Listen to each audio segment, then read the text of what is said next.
So ayun na, magandang gabi. Magandang gabi sa inyo. Ito halos patapos na itong ginagawa kong 10.2 kilowatt 48 volts unearned.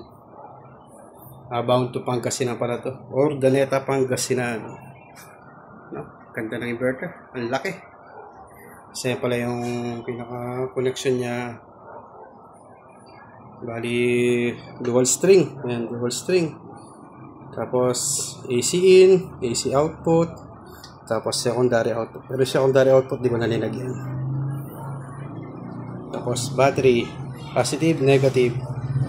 Outlet, battery breaker, 200 amperes.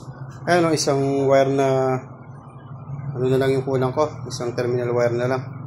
Ayun yung terminal eh, di na kinaya, bukas na lang. Tapos ETS, tsaka yung out niya doon. Ayan kabuong unit oh. Tatapusin ko na bukas na para matesting na. Para makakuha na agad ang magamit na. Mga-testing na yung 10.2. Pangalawang 10.2 pala to. Tapos unang unearn. Yan ito.